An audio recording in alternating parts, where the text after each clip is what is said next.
Mula sa pinakamalawak na newsroom sa buong Pilipinas. Ito ang Radyo Pilipinas. News Update. Magandang umaga, Luzon, Visayas at Mindanao. Narito na po ang mga balita sa oras na ito.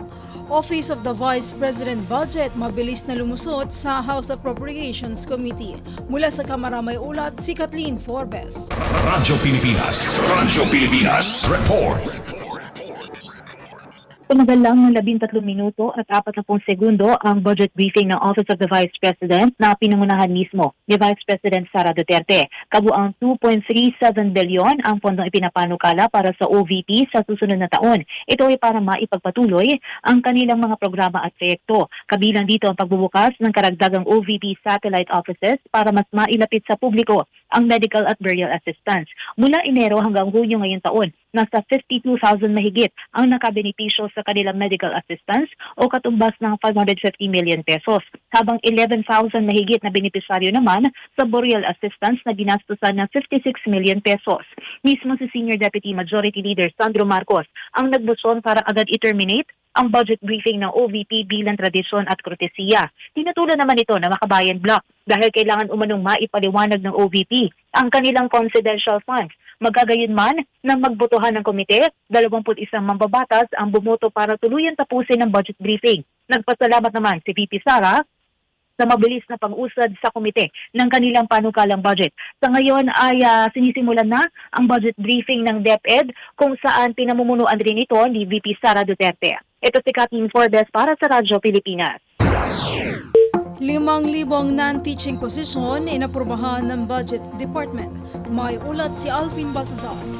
Radyo Pilipinas. Report. Aprobado ng Department of Budget and Management ang paglikha ng may 5,000 non-teaching position sa iba't ibang DepEd school sa buong bansa.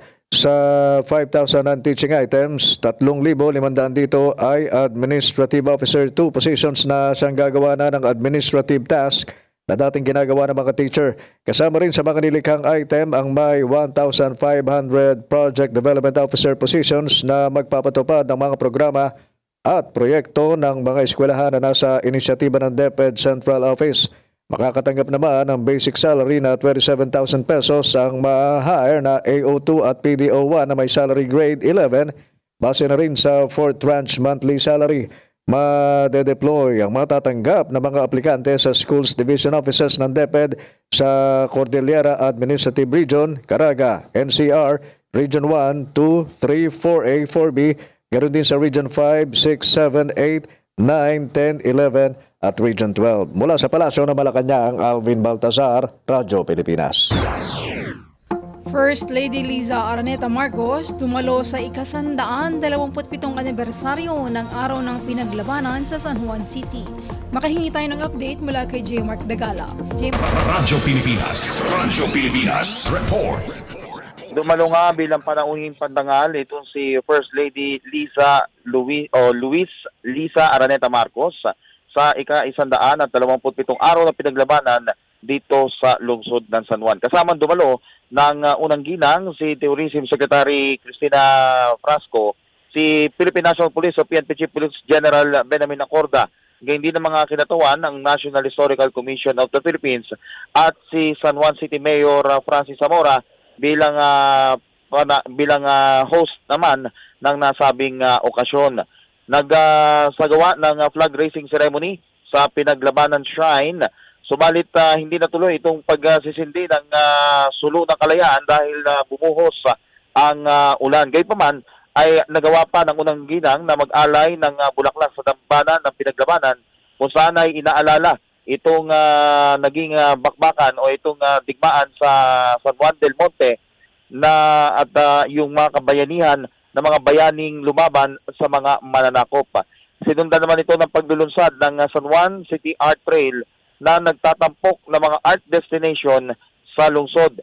Pinangunahan din ng unang ginang ang ribbon cutting ng San Juan City Art Exhibit na nagtatampok naman sa mga Pinoy artists mula sa Luzon, Visayas at Mindanao na gumagamit ng iba't ibang estilo. Nagsagawa rin ng awarding ceremony para sa mga nanalo sa makabagong San Juan at Pinaglabanan Shrine Photo at Video Contest. in-unveil din ng unang ginang ang mga monumento ni Gat Andres Bonifacio, General Emilio Jacinto at Dr. Jose Rizal na inilipat dito sa Pinaglabanan Shrine. Dahil nga ang ika-127 araw ng Pinaglabanan ngayong araw ay idineklarang special non-working day ngayon sa lungsod. J. Mark Tagala, Radyo Pilipinas. Pagpapadala ng 55,000 relief packs sa Western Visayas, iniutos ni DSWD Secretary Gatchalian. May ulat si Marian Bastasa.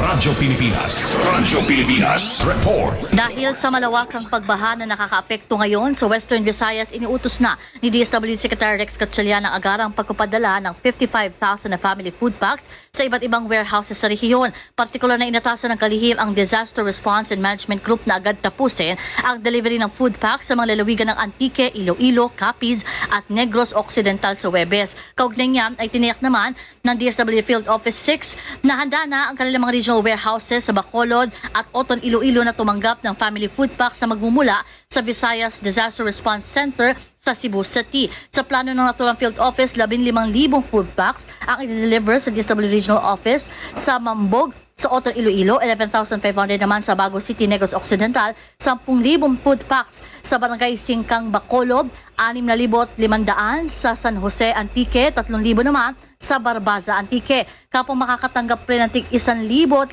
family food packs sa mga munisipalidad ng San Enrique, Himamaylan City, Valladolid sa Negros Occidental, Carles, Pototan sa Iloilo at Bayan ng Cuartero sa Capiz. Sa kasalukuyan, may higit sa 900 pamilya ang naitalang apektado ng mga pagbaha sa 19 na barangay sa Mimaropa at Western Visayas. Ito si Marian Bastasa para sa Radyo Pilipinas. Ilang stranded na pasahero sa mga pantalan na monitor ng Philippine Coast Guard. May ulat si Lawrence Tanhoco. Radyo Pilipinas. Radyo Pilipinas. Report. Nakapagdala ang Philippine Coast Guard o PCG ng 40 stranded na pasahero dahil sa hindi magandang lagay ng karagatan, bunsod ng bagyong Goring. Ayon sa inilabas na Maritime Safety Advisory ng Philippine Coast Guard, ito ay sa bahagi ng Southern Tagalog kung saan nakararanas ng rough to very rough sea condition. Kabilang sa mga na-monitor na pantalan na may stranded na pasahero ay ang pantalan ng Romblon, Port of Looc, pantalan ng Real at Dinahican Port. Dagdag pa ng PCG, maliban sa mga pasahero, ay na-monitor din ang isang vessel at 5 motorbangka na nakastranded dahil pa rin sa bagyong Goring. Mula pa rin dito sa lungsod ng Maynila, Lawrence Tanhoco, Radyo Pilipinas. Yan po ang mga balita sa oras na ito. Manatiling nakatutok dito sa Radyo Pilipinas para sa iba pang news update. Ako po si Kate De La Cruz Pilotin. Magandang umaga.